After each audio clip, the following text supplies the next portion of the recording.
हाय दोस्तों, I welcome you all to our YouTube channel defenseGyan.com। तो देखिए, आज हम जो बात करने जा रहे हैं वो हम करने जा रहे हैं अपने नए जो सिस्टम हमारा लॉन्च हुआ है एसएसबी के अंदर, डिनोवो सिस्टम।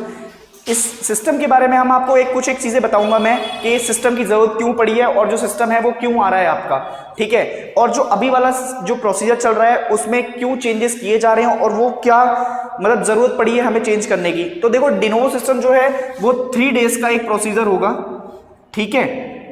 अब 3 डेज के प्रोसीजर में क्या बातें होंगी डिनोवो में, जो जरूरत क्यों पड़ी सबसे पहले ये जान लेते हैं। देखो, एक हमारे जो लेट डिफेंस मिनिस्टर थे मिस्टर मनोहर पर्रिकर, ठीक है, तो उन्होंने उस टाइम पे एक जरूरत उन्हें पता लगा था, उन्होंने एक रिपोर्ट पास की थी जिसमें 9000 ऑफिसरों की कमी थी, ठीक है। अभी भी कमी है, 9000 ऑफिसर, 9093 ऑफिसर्स जो है वो इंडियन आर्मी में कम है। Around 6000 something is in army and 1000 in air force and 600 something is in approximately I'm telling the data 600 something is less in आपके नेवी के अंदर। तो ये इतना एक मार्जिन है जो अभी ऑफिसर्स की कमी है। तो इन ऑफिसर्स की कमी को पूरा करने के लिए एक डिनोवो सिस्टम में हम ये बात की गई थी कि डिनोवो सिस्टम हमें लाना चाहिए। अब देखो, जो अभी का सिस्टम है वो 5 दिन का आपका सिस्टम है। 5 दिन में आपकी जो चीजें हैं, आपका पहले दिन पीपीडीटी होता है, पीपीडीटी में 4 पार्ट आपके होते हैं, फिर आपको पीपीडीटी में आपके स्टेज 1 करके ओआईआर आपका होता है और ओआईआर आपको वहां जाके होता है। आपको पहले रिपोर्टिंग आपका सिस्टम मिल जाता है, एक आपका जो बोर्ड होता है उसमें आपको रिपोर्ट करना होता है, फिर आपका 2 दिन जीटीओ चलता है, 1 दिन साइकोलॉजी होता है और फिर लास्ट में आपका इंटरव्यू होके और मतलब कॉन्फ्रेंस होती है आपकी 5वें दिन। पर इसमें जो चेंजेस होंगे, तो इसमें देखो सबसे पहले चेंजेस क्या है कि इसमें आपके घर के बराबर में अब इसमें आपको स्पेसिफिकली बहुत ज्यादा इंप्रूवमेंट चाहिए होगा, क्योंकि आप जब वहां पे जाते हैं तो आपके पास एक ऑप्शन होता है जब आप पहले टाइम ओआईआर कर रहे होते हैं, तो क्या होता है कि ओआईआर आपके पास जो होता है वो फिजिकल होता है। तो अब आपने मान लीजिए आपको कोई क्वेश्चन नहीं आ रहा है और आपने 50 क्वेश्चन पूरे अटेम्प्ट कर लिए, अब आप उस क्वेश्चन पे दोबारा वापस जा सकते हैं। पर इसमें क्या होगा कि आपके घर के पास मतलब जो भी ऑनलाइन टेस्ट सेंटर होंगे, उन ऑनलाइन टेस्ट सेंटर में आपका एक ओआईआर कंडक्ट करवाया जाएगा, ठीक है।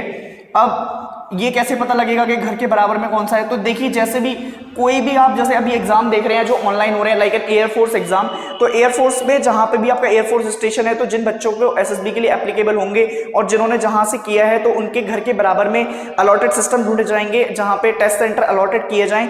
इससे भी काफी सारे एम्प्लॉयमेंट जनरेट होंगे, क्योंकि आप देखिए कि जो इंस्टीट्यूट है, कुछ एक इंस्टीट्यूट में आपके ये सिस्टम जब लॉन्च होगा तो ओआईआर आपके वहां पे कंडक्ट होके तब आपको जो है आपका जब ओआईआर का रिजल्ट आ जाएगा तब आपको वहां पे रिपोर्टिंग के लिए बुलाया जाएगा। और जब आपको रिपोर्टिंग के लिए बुलाया जाएगा, अब इस जो डिनोवो सिस्टम है इसमें पीपीडीटी आपका नहीं होगा। ये एक खुशखबरी भी है और एक आपका जो है मतलब एक आप कह सकते हैं आपके लिए दुख की खबर भी है, क्योंकि इस पीपीडीटी में क्या होता है कि कई बार क्या होता है बहुत अच्छे लोग भी चले जाते हैं। तो जो लोग अभी तक पीपीडीटी मतलब देते हैं उन्हें काफी एक पहुंच होगा कि पीपीडीटी सबसे बहुत अच्छा टेस्ट भी है, और कई लोगों के लिए ये बहुत ज्यादा बुरा भी होता है कि यार कम से कम 3 दिन जाके वहां देखे तो सही कि क्या चल रहा है प्रोसीजर, क्योंकि इस टेस्ट के अंदर कई बार बहुत अच्छे लोग भी निकल जाते हैं। तो पीपीडीटी अब इस टेस्ट में नहीं होगा। पीपीडीटी नहीं होगा तो मतलब आपके 4 पार्ट जो उसमें पीपीडीटी होता था कि सबसे पहले आपको स्टोरी लिखनी है, स्टोरी लिखने के बाद फिर आपको नरेशन करना होता था, नरेशन के बाद आपका ग्रुप डिस्कशन होता था और ग्रुप डिस्कशन के बाद आपका रिजल्ट आता था। तो ये अब नहीं होगा। तो पीपीडीटी हट गया है, सिर्फ ओआईआर टेस्ट रह गया है। फिर जब आपका रिपोर्टिंग होता है किसी भी बोर्ड के अंदर, तो आपका पहला दिन शुरू होगा आपका साइकोलॉजी के साथ, ठीक है। तो जब आपका साइकोलॉजी के साथ आपका दिन शुरू होगा तो इसमें आपके तीनों टेस्ट वैसे ही होंगे, टेट, वेट और एसआरटी। पर इसमें आपकी टेट के अंदर सिर्फ 9 स्टोरीज रह जाएंगी। अब सिर्फ आपको 12 की जगह 9 स्टोरी लिखनी होंगी। और इसमें जो आपका एक एसडीटी जिसको हम बोलते हैं सेल्फ डिस्क्रिप्शन टेस्ट, ठीक है, तो सेल्फ डिस्क्रिप्शन टेस्ट आपका नहीं होगा, ठीक है। तो सेल्फ डिस्क्रिप्शन टेस्ट का मतलब ये है कि सेल्फ डिस्क्रिप्शन टेस्ट आपका जो होता था जिसमें आपसे ये पूछा जाता था कि what does your parents think about you, what does your teacher and employ thinks about you, what does your opinion about you, what does your friend think about you, what kind of a person would you like to become.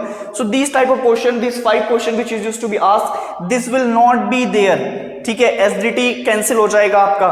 तो ये बाकी जो 3 चीजें बची हुई होंगी इसमें से भी बेट भी कम हो जाएंगे और एसआरटी भी कम हो जाएंगी।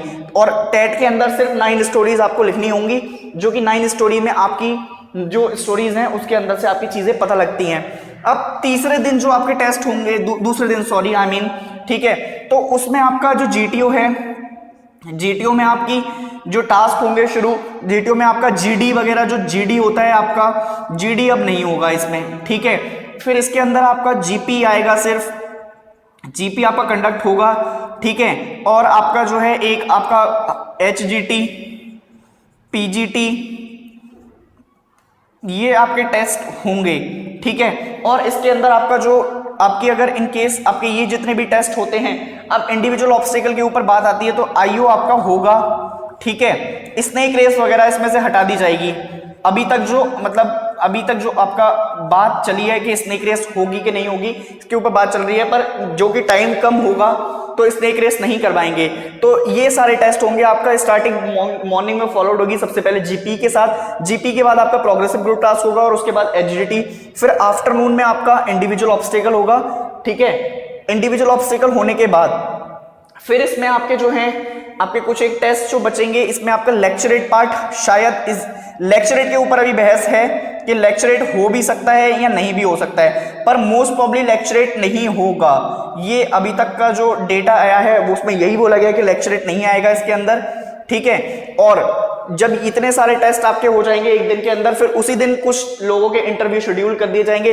अब इस टेस्ट से फायदा क्या होगा ये जान लेते हैं। देखो इससे क्या होगा कि अगर आपका किसी ने ओएआर अच्छा किया है तो ज्यादा से ज्यादा लोगों को चांसेस मिलेंगे कि वो लोग जाके अपना एसएसबी दे पाएं, क्योंकि पहले क्या होता था कि पीपीडीटी है, अब ये एक ऐसा टेस्ट है जिसमें सिर्फ और सिर्फ स्ट्रेंथ आप देख रहे हैं 3.6% ही सिर्फ आपका सिलेक्शन रेट है। अब आप सोचो कि कितनी बड़ी जनता आपकी बाहर होके जाती है, 97% रिजेक्शन, तो 3.6% सिर्फ आपका जो है सिलेक्शन है।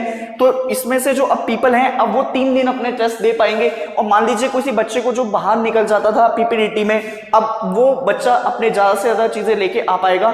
ऑल्दो ये टेस्ट अभी तक के लिए इंडक्शन में नहीं है, इसको आना 2019 में था, पर 2019 में अभी तक इसकी बातें अभी नहीं हुई हैं। अभी जो सेम प्रोसीजर है, तो आने वाले टाइम में अगर ये लॉन्च होता है तो आपके लिए ये सारी किफायती एक इन्फॉर्मेशन आपके पास रहेंगी। और जब आपके पास ये सेकेंड डे आपका पूरा टेस्ट हो जाएगा, तो जो आपका नेक्स्ट डे होगा वो आपका चलेगा इंटरव्यूइंग ऑफिसर के साथ, इंटरव्यू चलेगा आपका, ठीक है। इंटरव्यू, अब देखिए इंटरव्यू के लिए आपका पूरा एक दिन दे दिया गया है आपको। तो मान लीजिए अगर कोई 40 बच्चे रिपोर्ट कर रहे हैं, 60 बच्चे, 100 बच्चे रिपोर्ट कर रहे हैं, तो 2 एसएसबी में अगर आपका मान लीजिए डिवाइड कर दिया गया है, तो एक दिन में 50 बच्चों के साथ इंटरव्यू, और पिछले वाले दिन अगर 25 बच्चों का ले लिया है और एक दिन में 25 बच्चों का इंटरव्यू ले लिया है, तो that will be not an issue, ठीक है। पर ये थोड़ा सा बर्डन भी हो सकता है ऑफिसर्स के ऊपर, एसएसएस के ऊपर, but as they are very much very have the very dynamic and depth in their processing, so उनके लिए कोई इतनी बड़ी चीज नहीं है ये, आप बिल्कुल मत सोचिए। They have vast knowledge, they have vast experience in their field, वो लोग बहुत अच्छे होते हैं, मतलब आप अपने प्रोसेस में नॉलेज डेप्थ चेक करने के लिए, तो इसके बारे में आप मत सोचिए। पर इंटरव्यू के लिए आपका जो एक दिन है वो आपका शेड्यूल कर दिया जाएगा, और इंटरव्यू आपके साथ साथ चलते रहेंगे। पहले दिन भी शायद आपके इंटरव्यू, या फिर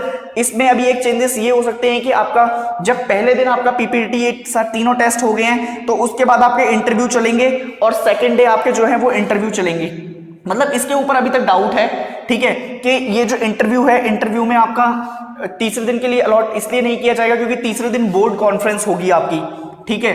तो इंटरव्यू मोस्ट प्रॉब्ली शेड्यूल्ड होंगे आपके 2 दिन, जिसमें 2 दिन में आपका पहले दिन आपका जो साइक होगा, साइक के बाद आपके इंटरव्यू होंगे, और सेकंड डे आपका जीटीओ होगा, तो जीटीओ के बाद आपके जो हैं ये सारे टास्क होंगे, ठीक है। जीटीओ जब सारे टास्क आपके हो जाएंगे तो आफ्टरनून के बाद इवनिंग में आपके शेड्यूल्ड आपके जितने भी ये इंटरव्यू हैं वो इंडिविजुअल, और लास्ट में आपकी आएगी बोर्ड कॉन्फ्रेंस, ठीक है। तो बोर्ड कॉन्फ्रेंस आपकी होगी। बोर्ड कॉन्फ्रेंस में फिर आपको पता ही है सबको, जो एसएसबी जा चुके हैं, जो नहीं गए उनके लिए बता देता हूं, सारे ऑफिसर एक साथ आपको मिलेंगे, जीटीओ, इंडिविजुअल जो आपके इंटरव्यूइंग ऑफिसर होंगे, और जो बोर्ड प्रेसिडेंट होंगे, और आपके जो साइकोलॉजिस्ट होंगे, वो सब आपको यूनिफॉर्म में मिलेंगे एक साथ, तीनों बैठे हुए मिलते हैं। यहाँ पे इकलौता ऐसा मौका होता है जब आप उन तीनों को यूनिफॉर्म में देखते हैं, और फिर वो तीनों मिलके आपके जो है आपका डिस्कशन होता है आपके ऊपर कि did you make through it और not, so this is all. फिर तीसरे दिन आपकी बोर्ड कॉन्फ्रेंस के बाद जब आपका बोर्ड कॉन्फ्रेंस कंप्लीट हो जाता है, फिर आपको रिजल्ट अनाउंसमेंट होगा, और रिजल्ट अनाउंसमेंट के बाद आपको पता लग जाएगा। तो कुछ एक हद तक मैं ये कह सकता हूं कि ये प्रोसीजर थोड़ा सा एक अपने आप में अच्छा प्रोसीजर भी है, जिससे बच्चों को काफी, जो लोग बाहर हो जाते थे पीपीडीटी के अंदर, उनके लिए थोड़ा सा फायदा रहेगा। पर चीज़ें ये भी हैं कि जो चीज़ें थी पहले वही अभी भी हैं, तो कुछ ज़्यादा फर्क नहीं पड़ेगा, क्योंकि अगर आप जो आपको निकालना होता है, जो उनको पता करना होता है, वो 5 स्टोरी से भी निकाल लेते हैं। तो 9 स्टोरी हैं चाहे 12 स्टोरी हैं, उससे कोई फर्क नहीं पड़ेगा। पर यहाँ एक टास्क में कुछ थोड़े से चेंजेस हैं, इनसे काफी कुछ निकल के आ जाएगा। ठीक है, तो अभी आप जीटीओ के साथ पहले 2 दिन रहते थे, अभी एक ही दिन मिलेगा आपको, and the third day will be a board conference. तो इंटरव्यू में आपका कोई एक चेंजेस ज्यादा नहीं हुए, इंटरव्यू आपका जैसा था वैसा ही रहेगा। इंटरव्यू में आपका 30 मिनट, 25 मिनट, 45 मिनट जितने होते थे वही आपके रहेंगे। वो इंटरव्यूइंग ऑफिसर के ऊपर मतलब रहता है कि कितना भी टाइम वो अपना जितना ले सकते हैं, और बाकी जो 2 टेस्ट हैं उनमें ये चेंजेस रहेंगे। तो आई होप कि I have made my self very clear, but अभी के लिए लॉन्च नहीं हुआ है तो अभी हम बात नहीं करेंगे इसके बारे में। अभी जो प्रोसीजर है वो 5 डे प्रोसीजर ही है, पर इन केस अगर ये आता है, this is again design by the scientist of DIPR, defence institute of psychological research, है ना, जिसका हेडक्वार्टर है आपका बेंगलोर के अंदर। तो वहाँ उन साइंटिस्ट ने इसको बनाया है, कुछ एक अच्छे तरीके से डिजाइन किया है। इसका एक मतलब जो कहते हैं कि आपका एक it was going side by side in Bangalore, it was going under testing. ठीक है, तो they are looking forward, we can hope कि it will come, but as far as the concern is, this system of 5 days is also good. We do not say that, and we even can't say that this procedure is bad, because it is unique in itself and it has got a lot of things to do, and we learn a lot of things, and the era which the people, those who have got selected from 5 day SSB, will be in itself a huge opportunity.